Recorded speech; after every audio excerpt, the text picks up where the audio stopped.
امام احمد بن حنبل رحمۃ اللہ علیہ یہ اپنی مسند میں حضرت ام ہانی رضی اللہ تعالی عنہا سے روایت کرتے ہیں کہ نبی کریم صلی اللہ علیہ وآلہ وصحابہ وسلم نے ارشاد فرمایا، جب بندہ یہ کلمات پڑھ لیتا ہے تو یہ کلمات اس بندے کے چھوٹے یا بڑے کوئی گناہ نہیں چھوڑتا۔ نبی کریم صلی اللہ علیہ وآلہ وسلم نے با آواز بلند فرمایا، اس سے بہتر کوئی بھی عمل اللہ تعالی کے حضور مقدم نہیں۔ انہی کلمات کی بدولت تمام نبیوں کی امتوں میں سے میری محمد صلی اللہ علیہ وآلہ وسلم کی امت جنت میں پہلے جائے گی۔ وہ کلمات یہ ہیں: بسم اللہ الرحمن الرحیم، السلام علیکم ورحمۃ اللہ۔ محترم ناظرین، عبد المطلب سے روایت کرتے ہیں، کہتے ہیں میں حرم کعبہ میں محو خواب تھا، میں نے ایک دہشت ناک خواب دیکھا اور نہایت خوف میں مبتلا ہو گیا۔ میں قریش کی ایک کہنہ عورت کے پاس گیا، میں نے کمبل اوڑھ رکھا تھا اور میری زلفیں کندھوں پر لٹک رہی تھیں، پرا گندہ حال تھی۔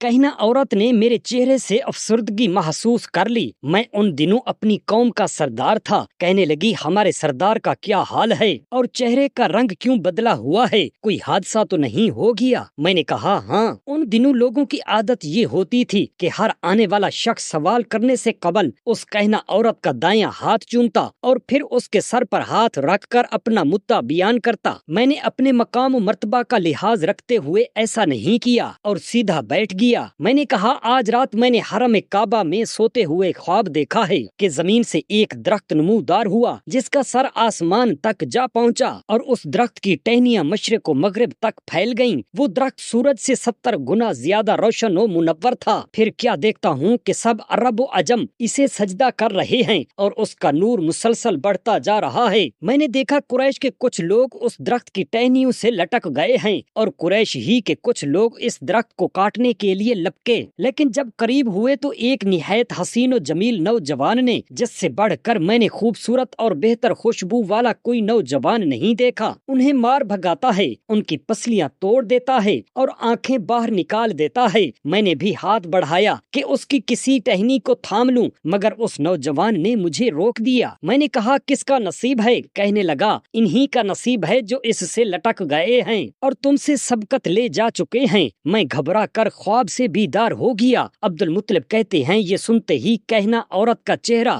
زرد پڑنے لگا اور وہ یوں گویا ہوئی، اگر تمہاری خواب سچی ہے تو تمہاری پشت سے وہ شخص پیدا ہوگا جس کی حکومت مشرق و مغرب تک ہوگی اور لوگ اس کے دین پر چلیں گے۔ عبد المطلب نے یہ سن کر ابو طالب کے متعلق کہا، شاید وہ یہ ہو۔ جب نبی کریم صلی اللہ علیہ وآلہ وسلم نے اعلان نبوت فرمایا تو ابو طالب کہا کرتے تھے، قسم با خدا وہ درخت ابو القاسم الامین صلی اللہ علیہ وآلہ وسلم کی شکل میں نمودار ہوا ہے۔ اس پر کہا جاتا تھا، پھر تم ایمان کیوں نہیں لے آتے؟ تو وہ کہتے، قریش مجھے گالیاں دیں گے اور شرم دلائیں گے۔ عبداللہ بن زبیلی سے روایت ہے کہ ایک شخص حضرت ابن عباس رضی اللہ تعالی عنہما کے پاس آیا، کہنے لگا، ہمیں معلوم ہوا ہے کہ آپ فرماتے ہیں اللہ تعالیٰ نے اولاد آدم علیہ السلام میں سطیح جیسا کوئی انسان نہیں بنایا۔ آپ نے فرمایا، ہاں، اللہ تعالیٰ نے سطیح غسانی کو گوشت کا ایک لوتھڑا بنایا تھا، اسے کھجوروں کی ٹہنیوں سے بنی ہوئی ایک چٹائی پر ڈال کر جہاں وہ چاہتا لے جاتا تھا۔ اس کے وجود میں ہڈی نہ تھی، پٹھا کھوپڑی نہ تھی، ہاتھ اسے سر سے پاؤں تک ایک کپڑے میں لپیٹ دیا جاتا، زبان کے علاوہ اس کے وجود کا کوئی حصہ حرکت نہ کرتا تھا۔ جب اس نے مکہ آنے کا ارادہ کیا تو اسے چٹائی پر ڈال کر لایا گیا، چنانچہ 4 قریشی مرد، عبد شمس اور ہاشم، عبد مناف کے بیٹے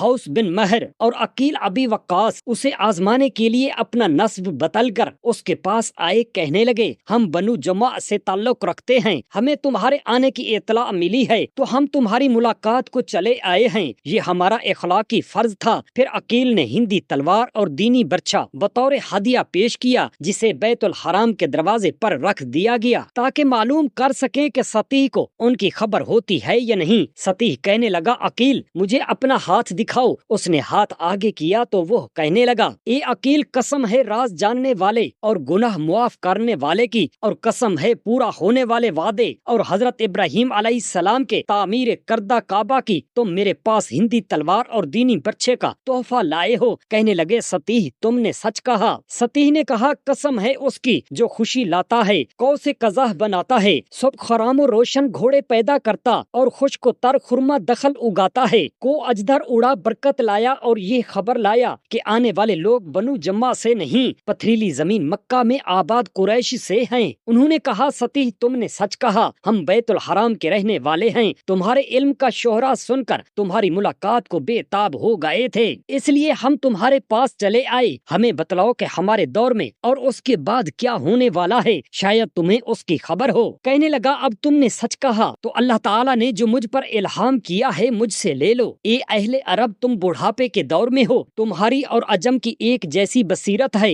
تمہارے پاس علم ہے نہ فہم، تمہارے بعد اہل فہم لوگ آ رہے ہیں جو کئی علوم کے حامل ہوں گے، وہ بتوں کو توڑتے اور عجم کو قتل کرتے ہوئے روم تک جا پہنچیں گے۔ قریشی لوگوں نے کہا سطیح یہ لوگ کون ہوں گے؟ کہا قسم ہے رکنوں والے گھر کی اور امن و سکون کی، تمہارے بعد ایسے بچے پیدا ہوں گے جو بڑے ہو کر بت شکن بنیں گے، شیطان کی عبادت کے منکر اور توحید الہی کے علم بردار ہوں گے، مالک یوم النشور کا دین پھیلائیں گے، بلند عمارتیں قائم کریں گے اور سفر جہاد کی وجہ سے لوہار کی طرح گندم گوں ہو جائیں گے۔ کہنے لگے سطیح یہ کس نسل سے آئیں گے؟ کہا اس خدا کی قسم جو سب سے برتر کثیر العطا ہے، قوموں کو تباہ کرنے والا اور کمزوروں کو قوت دینے والا ہے، وہ بزرگ لوگ ہزاروں کی تعداد میں بنو عبد شمس اور بنو عبد مناف سے پیدا ہوں گے۔ قریشیوں نے کہا ہائے برائی، یہ خبر تم کیسے دے رہے ہو؟ بتلاؤ وہ کس شہر سے تعلق رکھتے ہوں گے؟ کہنے لگا خدائے لا یزال ولم یزل کی قسم، اسی شہر مکہ سے ایک نوجوان اٹھے گا جو ہدایت کی طرف بلائے گا، بت پرستی، حجر پرستی اور جھوٹ سے کنارہ کش اور خدائے وحدہ کا پرستار ہوگا، پھر اللہ تعالیٰ اسے وفات دے گا، ایسے میں اسے سراہ جاتا ہوگا، وہ زمین سے غائب اور آسمان میں حاضر ہوگا، پھر اس کا کام صدیق سنبھالے گا جو صحیح فیصلے کرے گا اور حقدار کو حق لوٹائے گا، پھر اس کا کام ایک عادل و آموز کار سردار ہاتھ میں لے گا، وہ غلط بات سے بیزار، مہمان نواز اور بڑا حق پسند ہوگا، پھر ایسا شخص اس کا جانشین بنے گا جو اپنے کام کا دہنی اور جہان دیدہ ہوگا، مگر کچھ جماعتیں اس کے گرد جمع ہو جائیں گی اور غضب و انتقام کی شدت میں اسے قتل کر دیں گی، اور وہ بوڑھا مقصد بری آری کے لیے ذبح کر دیا جائے گا، اور پھر اس کی حمایت میں خطیب اٹھ کھڑے ہوں گے، پھر اس کا نائب ایسا شخص بنے گا جس کی رائے بری ہوگی اور زمین میں فساد قائم کرے گا، پھر اس کا بیٹا جانشین ہوگا، باپ کے جمع کردہ مال پر قابض ہو جائے گا، لوگ بہت کم اس کی تعریف کریں گے، وہ سارا مال خود ہڑپ کر لے گا اور اپنی اولاد کے لیے چھوڑ جائے گا، پھر کئی بادشاہ آئیں گے اور یقیناً خون بہتا رہے گا۔ زید بن ثانہ رضی اللہ تعالی عنہ کا عجیب تر واقعہ قبول اسلام کا کچھ یوں ہے۔ عبداللہ بن سلام رضی اللہ تعالی عنہ سے روایت ہے، فرماتے ہیں زید بن ثانہ رضی اللہ تعالی عنہ کا واقعہ یوں ہے کہ وہ کہا کرتے تھے میں نے ریخ مصطفیٰ صلی اللہ علیہ وآلہ وسلم میں جملہ علامات نبوت دیکھ لی تھیں، البتہ ابھی تک دو علامتیں نہ دیکھ پایا تھا، کتابوں میں ہے کہ آخر الزمان رسول خدا صلی اللہ علیہ وآلہ وسلم کے پاس جہالت کی جگہ علم ہوگا اور جہلوں کی سختیوں سے اس علم کا علم مزید بڑھے گا۔ زید بن ثانہ رضی اللہ تعالی عنہ کا بیان ہے کہ میں آپ صلی اللہ علیہ وآلہ وسلم کے قریب رہنے لگا تاکہ یہ دو علامات بھی دیکھ سکوں۔ ایک روز نبی مکرم صلی اللہ علیہ وآلہ وسلم اور حضرت علی رضی اللہ تعالی عنہ کے ساتھ اپنے حجروں سے باہر تشریف لائے، اتنے میں ایک بدوی جو اونٹ پر سوار تھا آ پہنچا اور عرض کرنے لگا یا رسول اللہ صلی اللہ علیہ وآلہ وسلم، فلاں قبیلہ اسلام لے آیا ہے، میں نے انہیں بتلایا تھا کہ اسلام لانے سے رزق میں بے حد برکت ہوگی، مگر وہ تو اسلام لانے کے بعد شدت قحط میں مبتلا ہو گئے ہیں۔ یا رسول اللہ صلی اللہ علیہ وآلہ وسلم، مجھے ڈر ہے کہ وہ مدعول ہو کر اسلام چھوڑ دیں گے کیونکہ وہ ایک طمع پر اسلام میں آئے تھے، اگر آپ صلی اللہ علیہ وآلہ وسلم ان کی کچھ مالی معاملت کریں تو یہ بہتر رہے گا۔ آپ صلی اللہ علیہ وآلہ وسلم نے حضرت علی رضی اللہ تعالی عنہ کی طرف دیکھا، وہ عرض کرنے لگے یا رسول اللہ صلی اللہ علیہ وآلہ وسلم، اب تو کچھ مال باقی نہیں رہا۔ زید بن ثانہ رضی اللہ تعالی عنہ کہتے ہیں میں یہ سن کر قریب ہوا اور عرض کیا اے محمد صلی اللہ علیہ وآلہ وسلم، کیا ایسے ممکن ہے کہ آپ صلی اللہ علیہ وسلم فلاں قبیلہ کے باغوں میں مجھے کھجور میں بیچ دیں، رقم آپ لے لیں۔ آپ صلی اللہ علیہ وآلہ وسلم نے فرمایا اے یہودی، میں ایک مدت تک کھجوریں دینے کا وعدہ کر کے تم سے بیچ کر لوں گا، مگر فلاں قبیلے کے باغ والی شرط نہ ہوگی۔ میں نے کہا ٹھیک ہے بیچ دیں، چنانچہ میں نے اپنے پیسوں والی تھیلی کا منہ کھولا اور سونے کے 80 مسکال گن کر پیش کر دیے۔ آپ صلی اللہ علیہ وآلہ وسلم نے وہ رقم اس بدوی کو تھماتے ہوئے فرمایا لو جلدی جاؤ اور انہیں جا کر تقسیم کر دو۔ زید رضی اللہ تعالی عنہ کہتے ہیں ابھی مدت مقررہ ختم ہونے میں 2-3 دن رہتے تھے کہ ایک روز نبی کریم صلی اللہ علیہ وآلہ وسلم ابو بکر، عمر اور عثمان رضی اللہ تعالی عنہم اجمعین کے ساتھ ایک انصاری مرد کے جنازہ کے لیے نکلے اور صحابہ کرام بھی ساتھ تھے۔ جنازہ پڑھ کر آپ صلی اللہ علیہ وآلہ وسلم ایک دیوار کے سایہ میں بیٹھنے لگے کہ اوپر سے میں آ گیا اور آتے ہی آپ صلی اللہ علیہ وآلہ وسلم کے پہلو میں ہاتھ ڈال کر تہبند اور قمیض کو پکڑ لیا اور آپ صلی اللہ علیہ وآلہ وسلم کی طرف شدت غضب سے دیکھتے ہوئے بولا، اے محمد صلی اللہ علیہ وآلہ وسلم، میرا حق کب دو گے؟ باخدا تم بنی عبد المطلب کو شروع سے جانتا ہوں، تم وقت پر وعدہ وفا نہیں کرتے۔ حضرت عمر فاروق رضی اللہ تعالی عنہ نے میری طرف دیکھا کہ ان کی آنکھیں شدت غضب سے گھوم رہی تھیں اور وہ کہنے لگے، او دشمن خدا،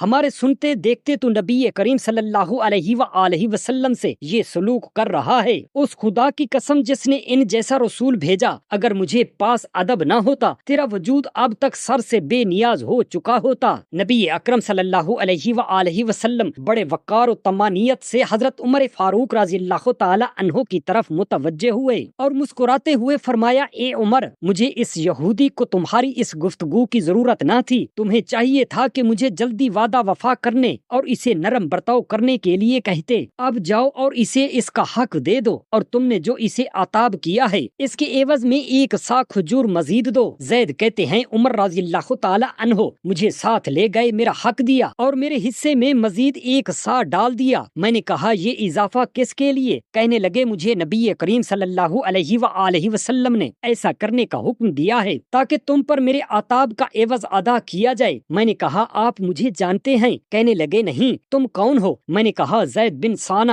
پوچھنے لگے، یہودی عالم؟ میں نے کہا، ہاں۔ پھر کہنے لگے، تم نے نبی کریم صلی اللہ علیہ وآلہ وسلم کے ساتھ ایسا رویہ کیوں اختیار کیا؟ میں نے کہا، اے عمر رضی اللہ تعالی عنہ، اور اصل میں نے آپ صلی اللہ علیہ وآلہ وسلم کے چہرے کو دیکھتے ہی تمام علامات نبوت پہچان لی تھیں، صرف 2 علامتوں کی تحقیق باقی تھی، جہالت کی جگہ علم اور جہلوں کی اعذار آسانی پر حلم میں مزید اضافہ۔ اب میں نے یہ دونوں دیکھ لی ہیں اور آپ رضی اللہ تعالی عنہ کو گواہ بنا کر کہتا ہوں کہ میں خدا کی ربوبیت، اسلام کے سچا دین ہونے اور محمد صلی اللہ علیہ وآلہ وسلم کے نبی ہونے پر ایمان لے آیا، اور آپ رضی اللہ تعالی عنہ کو گواہ بنا کر یہ بھی کہتا ہوں کہ میرے مال کا آدھا حصہ امت محمد صلی اللہ علیہ وآلہ وسلم کے لیے وقف ہے، کیونکہ میرے پاس کافی مال ہے۔ حضرت عمر رضی اللہ تعالی عنہ نے کہا، کچھ امت کا لفظ کہو، کیونکہ تمہارا یہ صدقہ ساری امت کو پورا نہ آئے گا۔ کہا، کچھ امت۔ اس کے بعد ہم نبی کریم صلی اللہ علیہ وآلہ وسلم کے پاس حاضر ہوئے اور میں نے کہا، اشہد ان لا الہ الا اللہ